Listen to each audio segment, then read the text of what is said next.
Hey everybody, Daryl and Hollywood Exquisite Exotics here. I'm actually back this week. Sorry, last week I wasn't in the for sale video. So, this week we have a year in review. So we're doing? Yeah, a year in review. 2020, year in review. So we'll just talk about Exquisite Exotics, how we did, what went well, what didn't go well, kind of deal. So what topic you want to start with? We didn't actually plan this out. I think we just kind of figured, let's talk about how the year went for us and go from there. I think the biggest thing is, like everybody with breeding, what we planned on breeding versus what we got out. So... Okay, can we cover that one? Yeah, we'll do that first. All right.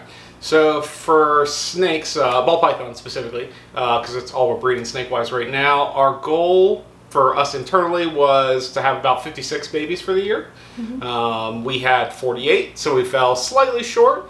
But a big part of that was, and we're still struggling with that this year, for some reason we have our ultra male males, we have 6 males, either visual or het ultramel, and none of them would lock last year. 0 of them locked last year. So we produced 0 ultramel stuff, and we have 4 or 5 visual ultramel females, and we've produced nothing even het ultramel last year. So that was a catastrophe, to say the least. Mm-hmm. So hopefully we avert that this year.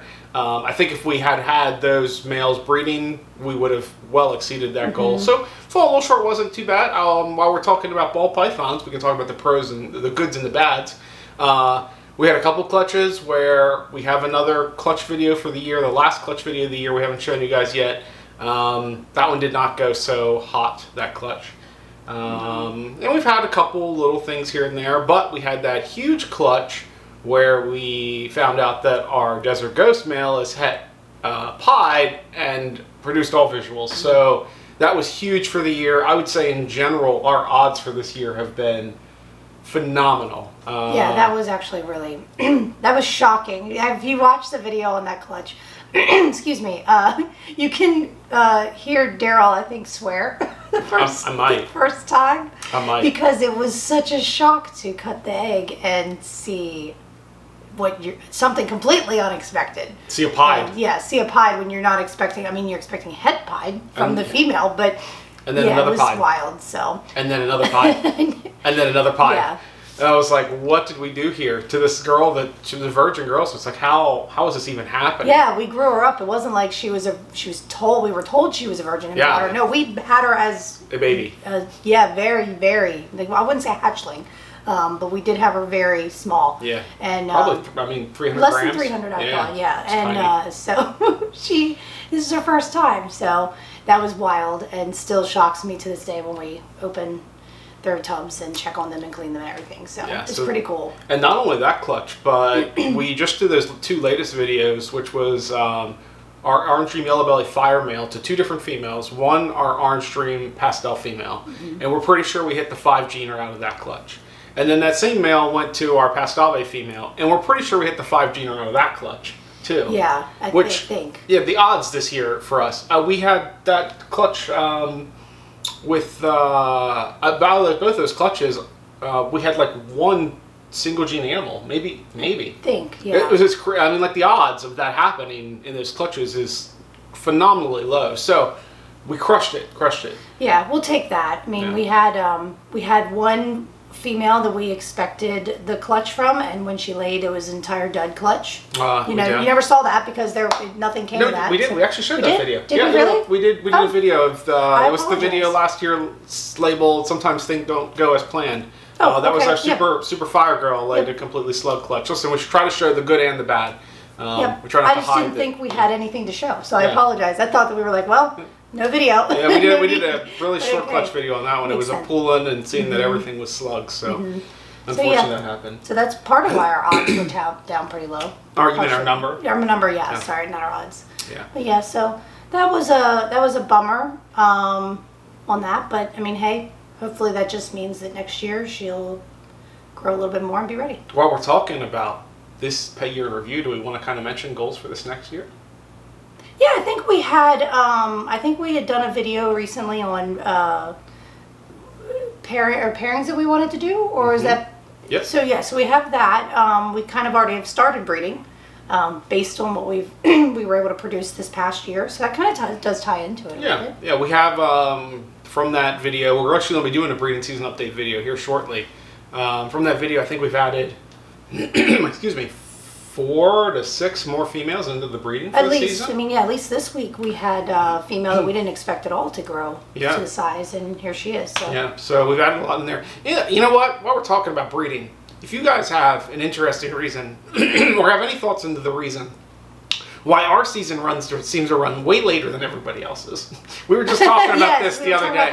We see people with clutches, we see people with eggs, we see people with eggs pipping.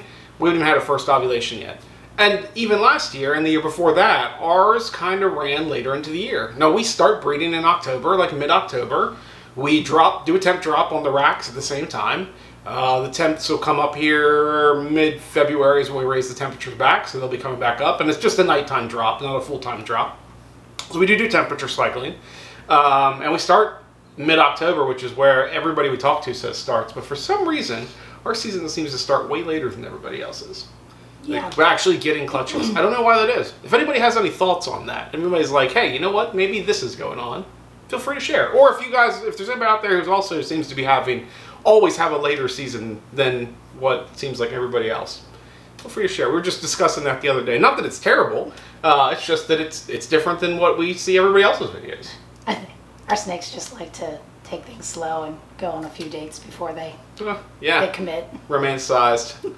I mean, I don't know if you guys do the same breeding we do. Like, we take our snakes and we light candles around a tub and we put them in the bathtub together. We make a very romantic scenario. Give them little rat dinners on plates. Oh my do you guys do the same thing for breeding? I mean, I assumed everybody breeds that way, right? If not, then I mean, what are we doing? Yeah, I mean, are we doing it wrong? Because it could be. It could be that you guys you guys breed differently than we do, maybe. Yeah, I don't know. It's anyway. Anyway, there's something different about our breeding process. It is interesting. Oh, my hair keeps getting stuck in my shirt. Right? It is interesting just because, other people have said October too, that they do October, and somehow we're still, like you said, we haven't seen an ovulation. We've seen plenty of locks. I mean, we have that, but it's not that we don't have that. Locks are going great. We haven't seen an ovulation.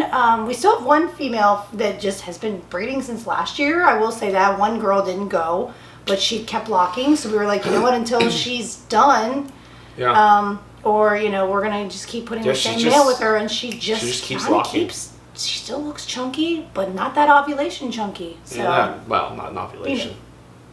Huh? You say ovulation chunky, not ovulation. You know what I mean? Like she keeps looking plump, but it doesn't have that football look, so it's not an ovulation. She's put on weight. She keeps continuing to put on weight and grow and build, which you would think would be towards an ovulation. So maybe. And we check her for follicles. I'll be honest, I'm not really good at it. I'm not. You're pretty good at it. Normally, when you say you feel, and I do it, I feel it too. Yeah, well, I won't give myself that much. Anyway, she built some follicles, and then she slowly seemed to lose the follicles, so she'll probably reabsorb them. But then she continued to lock. I feel like she's building follicles again. Anyway, she's an interesting one. So this year we were talking about breeding this year. This is going to be a long video, guys. I'm apologizing midway, probably 1/3 of the way through this video that it's going to be a long video. So this year I think we're shooting for, I don't know, probably 16 breeding females, I would guess is probably where we'll be at, give or take. I'm going to guess a number here. So that would be kind of for us, 16. That'd be about 22 that we have here that we would consider, but some aren't up to weight that we would like yet. 16 probably sounds pretty good to probably estimate. What we would estimate out of that, and just kind of the way we do our math, is that we get about 64 babies out of that. That assumes that some of those girls won't go, we get slugs, yada yada yada. You never breed, at least for us, you never breed 16 animals and 16 of them lay. That's just not how it works. And they're not all like 6-egg clutches. So for us, that many emails, we would guess 64 babies this year. So our goal this year will be 64 babies. Last year, what did we say it was? 56, and we got 48. Yeah, okay. So 64, so a little more than last year. Not a huge increase over year. Actually, next year will be a much bigger year. We have a lot more females coming up next year. This year didn't have a lot of females coming up to size, so they weren't already in the breeding program. And then some of the females that bred for us this last year haven't put on weight again, so they're getting the year off. So that happens too. So that covers most of the ball python stuff. Do you have anything else for them? No. Crested geckos, for you crested gecko people out there, I would say our production was about what we'd expect. We're not as strict on the numbers for them as we are for the ball pythons, where we have specific numbers. But I would say, given the number of animals we have and the babies we produced, it was about what we expect. I think we produced. Oh, geez. Well, we were up to 32 or 33 clutches, because the numbering system we use is up to 33 for 2020. Is it only at 33? I thought it was way higher than that. I don't think so. Pause, guys. We'll be right back. All right, we're back. So the verdict, Holly, was it 30 clutches? It was not 30 clutches. How many clutches was it? It was like 50. Okay, so we had about 75-ish babies for the year. We didn't sit there and count every baby because we've sold some, and yeah. So anyway, and I don't have the number right off the top of my head. It would take way longer to sort that out. Anyway, about 75-ish babies for the year for the crested geckos, which is about what we'd expect for the size of the breeding that we have. I would say that. For those, interestingly, we had kind of similar problem that we had with our ultra males. Our kind of our nicer geckos didn't lay a lot of babies versus ones we were excited about. Yeah. Ones that we had two. We housed 2 females per unit, and two that were together were very similar looking. Where I think one was very much a super stripe, the other one was very close to being a super stripe, perfect pin. And we were really excited to see this male go to these 2 and possibly get close to a super stripe. Multiple babies that would look similar, because that's the goal we were looking for. They were really nice looking females. And I think maybe we got a couple, like less than a handful of clutches between the 2, because he just 3, was 4. like not having it. Yeah. And then we had 2 extreme harlequin tricolor, gorgeous females that the male for them wasn't up to size yet. And they are beautiful females, and he is a gorgeous male, and we were really excited for that. I think he's extreme, isn't he? Yeah, he's is too. Well, so, so all 3 are extreme harlequins, tricolors, and strong tricolors, really white, but all 3 of them nothing. So, and then we had our creamsicle project, which didn't produce anything this year. So that kind of had similar results to the ball pythons, where we were super excited about our ultramel stuff, and we have a ton of it, and didn't produce anything. And then for our geckos, we had some really high-end, not high-end, but nicer stuff that we were excited about, and nothing from it. Mm-hmm. I mean, that's not to say that there weren't some that we were really debating holding back, because they came out looking very well, and that I like what we produce. I actually like almost everything we produce. Everything looks good for the most part. I just when you get excited about something and then it doesn't happen, you're kind of like, well. Yeah. We did produce some beautiful tricolors this year, because that's what we produce a lot of, is tricolor, really nice tricolor stuff. And we produced some really, really nice ones this year. Just the pairings that we were excited about didn't produce, which was kind of a bummer. They're basically the same females that produced for us the year before. Just did it again. Yep. And a few different males. Yeah. We added some more males in there. And all of our stuff that we wanted to be new for the year didn't produce. So, and all of them are up to size. I mean, the females were in the mid 40s, and then the male was, at least 30. At least 35, 40-ish for even the smallest one. And I think a couple of the females got up into the high 40s by the end of the season, low 50s. So anyway, so the geckos, we produced as many as we would expect, but just in different places than we would have wanted to produce them. So, but it was still a good year. It was really a good year. Yeah, it was a good year. We bought our first Lily White. Lily White. I think you saw that unboxing probably earlier in the year. So excited I think it's a male. We do think it's a male. It's not quite, Yeah, I think it's a male. I'm pretty sure it is. I think I see pores. So we're excited about that it's a male, because to us we can put visually a male to more females, and so we're excited about that. If it was a female, it'd be great. It didn't matter. We bought it for whatever. We didn't care about the sex when we bought it, but it's exciting for us to have it as a male. So. Speaking of pickups, so we got that this year. We got, I'm going to have to look because I always forget everything that's in them. Our Super Pastel Banana Mojave Hidden Gene Woma had Ultramel male this year. Oh, yes. So that was a big pickup. Any other big pickups this year? We were able to get those. So I think some of you might know that we eventually want to breed our GTPs. Well, we only have one GTP right now. We like to really get like a good feel handling them. Not handling them. Sorry, what's the word I'm looking for? Just Care. Yeah, you want to get stuff Care on your belt. experience. You want to get stuff on your belt before you really know what you're talking about and what you're doing. And so we've had him for a year or so now. Almost two. Since 2019, is that what it was? Okay. Yeah, almost 2 years. So we've had him, and we somehow stumbled online a whole bunch of, I don't want to say cages. Enclosures. Enclosures, yes. See, you're better with words. 24 by 24 by 24 and they were cubes. amazing. They've been out kind of like sitting on their own for a little bit. We need to go through and disinfect them, just They're precaution older. and stuff. They're older. They're older enclosures. But it's exciting that, he's growing. We're going to get him in there. We're going to probably start working on getting more GTPs. I think we wanted to get one this year, but just didn't happen. Things, other things came up, the other things went on, and just didn't happen right now. We had a lot of production this year, but interestingly, because mentioning our season kind of runs late,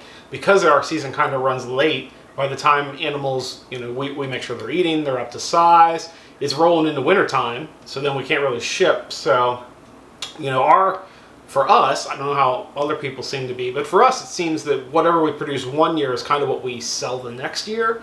So what we produced this year, though was really nice, we haven't sold a ton of it. The stuff from the previous year is pretty much all gone. I think there's there's hardly any 2019 stuff. One or two snakes left, tops, and no That are actually for sale. Yeah, it's true. and no geckos at all left from the previous season. So.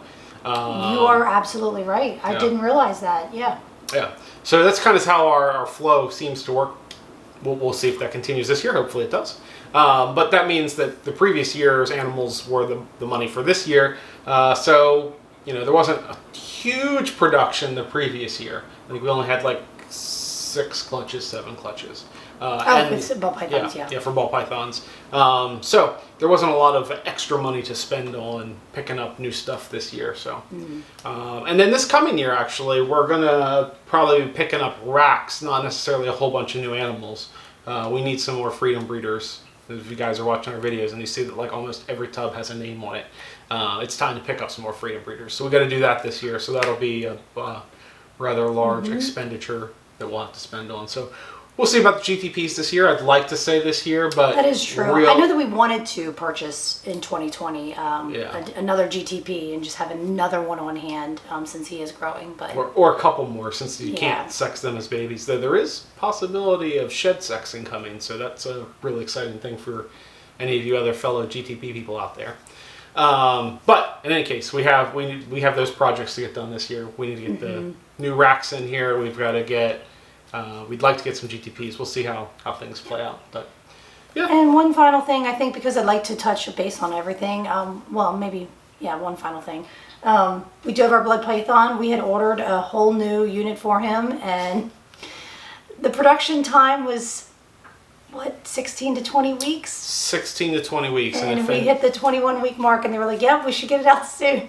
Yeah. So you haven't been able to see that yet. I'd like to actually show you guys with us getting that ready. We were hoping for that to be in 2020.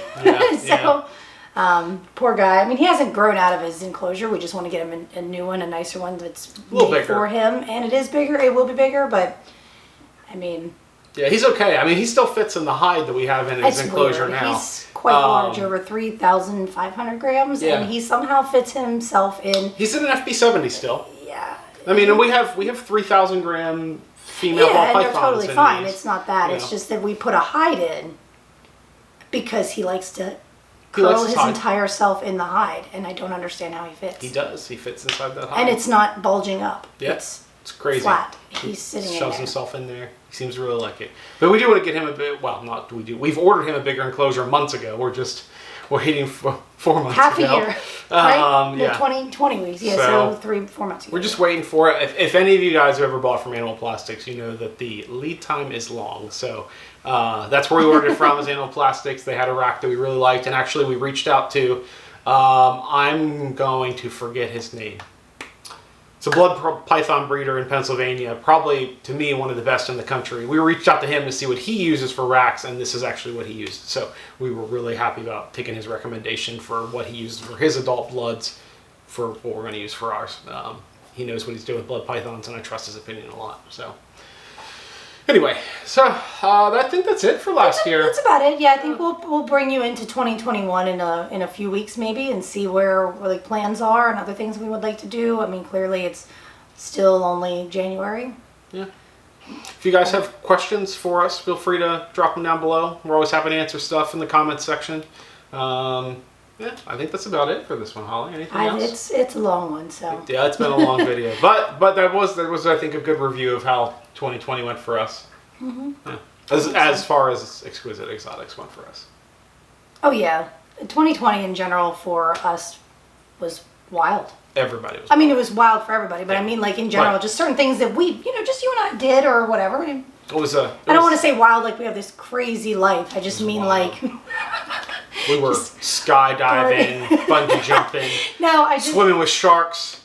I fought an alligator bare hand. No, I just meant that, like, just things that, Don't ever fight an alligator bare hand. You know why? This is why. Oh my God. I lost one. I married this man. Anyway. All right. As always, guys, like, comment, subscribe, all the YouTube stuff. We appreciate you all. And we will be back next week. Bye, everybody. Bye.